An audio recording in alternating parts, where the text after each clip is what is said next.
مجھے اللہ کی قسم ہے، یہ قرآن میرے سر پہ ہے، میرے پیغمبر نے ایک نماز بھی رفع الیدین کے بغیر نہیں پڑھی۔ مجھے مرتے ہوئے کلمہ نصیب نہ ہو اگر میں جھوٹ بولوں، مجھے اللہ کی قسم ہے ایک نماز بھی میرے پیغمبر نے رفع الیدین کے بغیر نہیں پڑھی۔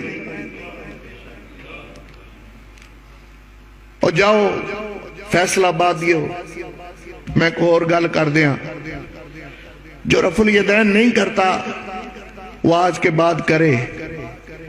اللہ کی قسم اٹھا کے کہتا ہوں، اگر اس کو کہتے ہیں چوری اور سینہ زوری، ایک جھوٹ، دوسرا سر پہ قرآن رکھ کے جھوٹ، اللہ کی قسم اٹھا کے جھوٹ۔ اللہ اکبر کبیرہ۔ میں نے کہا مولوی صاحب جتنا تو زور قسم اٹھانے پہ لگا رہا ہے، جتنا تو زور جھوٹ بولنے پہ لگا رہا ہے، جتنا زور تو قرآن سر پہ رکھنے پہ لگا رہا ہے، اتنا زور اگر تو سیاہ ستہ کو دیکھنے میں لگاتا، اتنا زور اگر پیغمبر کی حدیثیں چھان بین کرنے میں لگاتا، خدا کی قسم آج تجھے یہ جھوٹی قسم اٹھانے کی ضرورت پیش نہ آتی۔ میں نے کہا ہمارے پاس آ، ہم تمہیں سیاہ ستہ سے دکھاتے ہیں پیغمبر بغیر رفع یدین کے نماز پڑھتے تھے کہ نہیں پڑھتے تھے۔ میں نے کہا اٹھاؤ ابو داؤد شریف حدیث نمبر 750 اٹھا کے دیکھ لے، راوی کا نام برہ بن عازب ہے، وہ فرماتے ہیں کان رسول اللہ صلی اللہ علیہ وسلم اذا افتتح الصلاۃ رفع یدیہ، میاں پیغمبر جب نماز شروع کرتے تھے رفع یدین کرتے تھے، ہاتھوں کو اٹھاتے تھے، ثم لا یعود،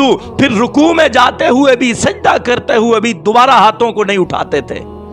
میں نے کہا یہ حدیث کہاں جائے گی؟ میں نے کہا یہاں تک بس نہیں ہے، آپ جامع ترمذی اٹھا کے دیکھ لیں، اللہ اکبر کبیرہ 257 نمبر حدیث ہے، امام ترمذی حدیث لائے ہیں، راوی کا نام حضرت عبداللہ بن مسعود ہے۔ عبداللہ بن مسعود عام صحابی نہیں، جلیل القدر صحابہ میں جن کا شمار ہوتا ہے، فقہاء میں جن کا شمار ہوتا ہے، اپنے شاگردوں کو درس حدیث دے رہے ہیں، قرآن سکھلا رہے ہیں، پیغمبر کے طریقے سکھلا رہے ہیں۔ فرمانے لگے شاگردوں کو میاں الا اصلی بکم صلاۃ رسول اللہ، میاں میں تمہیں پیغمبر کی نماز کا طریقہ نہ بتاؤں؟ میرے پیغمبر نماز کیسے پڑھتے تھے، قیام کیسے کرتے تھے، سجدہ کیسے کرتے تھے، رکوع کیسے کرتے تھے؟ شاگردوں نے عرض کیا حضرت ہم اسی وجہ سے آپ کے پاس آئے ہیں تاکہ ہمیں پتہ چلے پیغمبر نماز کیسے پڑھتے تھے۔ میں نے کہا جامع ترمذی اٹھا کے دیکھ، 257 نمبر حدیث اٹھا کے دیکھ۔ اللہ اکبر کبیرہ، حضرت عبداللہ بن مسعود کھڑے ہوئے پریکٹیکل کے طور پر اپنے شاگردوں کو پیغمبر کے نماز کا طریقہ بتایا۔ اس میں واضح ہے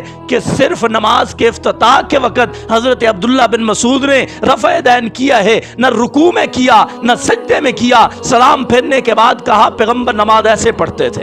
میں نے کہا امام ترمذی خاموش نہیں ہوئے، اس حدیث پر کلام کیا جیسے ان کی عادت ہے۔ انہوں نے کہا میاں حدیث ابن مسعود حدیث حسن، حضرت عبداللہ بن مسعود کی حدیث سند کے اعتبار سے حدیث حسن ہے۔ اللہ اکبر کبیرہ۔ امام ترمذی کی بات آگے دیکھ، فرمایا میاں صرف عبداللہ بن مسعود نہیں، صرف برہ بن عازب نہیں، بلکہ نبی کے بہت سارے صحابہ بغیر رفع یدین کے نماز پڑھتے تھے، تابعین بہت سارے بغیر رفع یدین کے نماز پڑھتے تھے۔ میں نے کہا ابو داؤد اور ترمذی کے علاوہ آپ مصنف ابن ابی شیبہ اٹھائیں۔ مصنف ابن ابی شیبہ جس نے لکھی ہے وہ امام بخاری کے بھی استاد ہیں، امام مسلم کے بھی استاد ہیں۔ انہوں نے کتاب لکھی، کتاب میں حدیث نمبر 2457 اٹھا کے دیکھ لے، اس میں واضح طور پر لکھا ہے کہ حضرت علی رضی اللہ تعالی عنہ صرف اور صرف نماز کو شروع کرتے وقت رفع یدین کرتے تھے، ثم لا یعود، پھر دوبارہ نہیں کرتے تھے۔ میں نے کہا ہم سے سننا، جھوٹی قسمیں اٹھانے سے پہلے ہم سے تو سن۔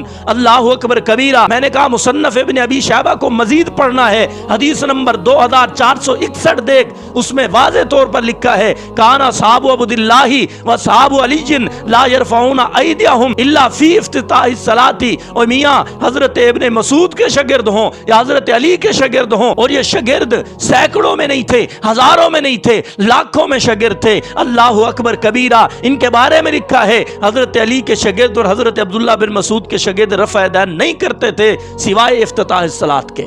میں نے کہا سنو، لوگوں کو گمراہ کرنے سے پہلے، لوگوں کا ذہن خراب کرنے سے پہلے ذرا سیاہ ستہ کو بھی دیکھ لے، مصنف ابن ابی شیبہ کو بھی دیکھ لے، مصنف عبد الرزاق کو بھی دیکھ لے، پھر تجھے پتہ چلے گا پیغمبر نے نماز رفع یدین کے بغیر پڑھی ہے یا نہیں پڑھی۔ میں نے دکھا دیے ہیں، دلائل دے دیے ہیں، سیاہ ستہ کے حوالے دے دیے ہیں، دکھا بھی دیے ہیں۔ اب ایک بات کرنا چاہتا ہوں، تیرا کیا بنے گا مولوی؟